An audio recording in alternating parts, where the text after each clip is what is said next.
तो सर्गी के बारे में ऐसा है कि यदि आप रह सकते हो भूखे तो इसमें कोई दिक्कत वाली बात नहीं है। जो शास्त्रों में ये व्रत वर्णित है, सिंधु पुराण में जो है इसका जिक्र मिलता है, तो वहाँ पे यही लिखा गया है कि ये निर्जला उपवास जो है होता है। तो ये व्रत आरंभ जो है, कई लोग तो इसे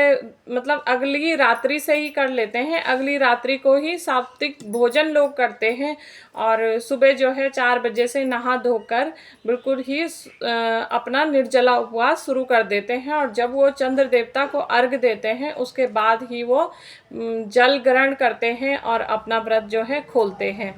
लेकिन कहीं कहीं पर देश काल परिस्थिति के अनुसार जो है ये रखा गया है। कहीं कहीं पर ये होता है कि वहाँ पे सरगी भी खिलाई जाती है सुबह 4 बजे उठ के, और जो है सरगी हमें सुबह 4 बजे ही सूर्योदय से पहले ब्रह्म मुहूर्त में उठ के नहा धोकर ही खानी होती है।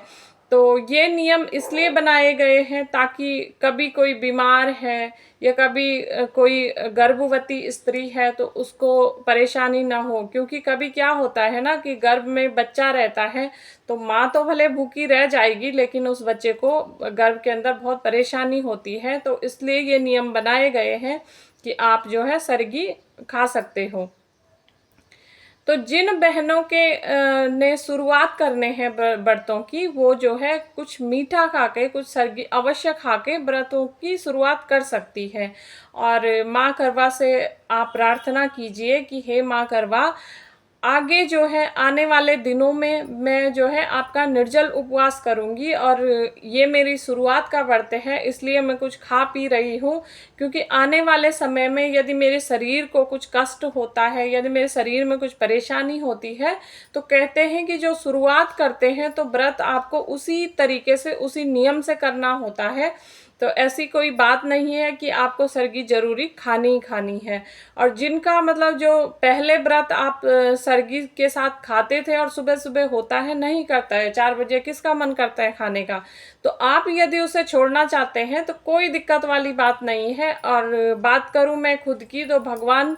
भोलेनाथ और माँ पार्वती की कृपा से मेरा जो है 12 करवा चौथ हो गए, 13वां करवा चौथ है, तो मैं बिल्कुल निर्जला उपवास ही रखती हूँ और अगले दिन रात से ही मैं सात्विक भोजन करती हूँ और सुबह जो है 4 बजे नहा धो के अपनी पूजा पाठ करके, तो मैंने कभी भी मतलब कुछ नहीं ग्रहण किया है। और कई जगहों पे क्या होता है कि 4 बजे कथा सुनने के बाद जो है लोग चाय पी लेते हैं या कुछ फल वगैरह खा लेते हैं। तो ये नियम भी उन्हीं के लिए होते हैं जो कि मतलब कुछ फ्यूचर में अगर कुछ हेल्थ इश्यूज हो गए तो इस कारण से उन्हें खिलाया पिलाया जाता है। तो यदि आप में क्षमता है, आप निर्जला उपवास कर सकते हैं तो आप बिल्कुल कर सकते हैं। ऐसा कुछ नहीं है कि ये सगुन होता है, आपको खाना है, ऐसा कुछ नहीं है। और मेरा मानना ये है कि स्वस्थ रहकर कीजिए, सुखी रहकर कीजिए। यदि आपके शरीर में कुछ रोग है, आपको कुछ औषधि लेनी पड़ती है, हेल्थ इश्यूज हैं, तो आप ज़रूर से सुबह कुछ खा पी के अपनी दवाई खा के जो है अपना व्रत आरंभ कर सकते हैं।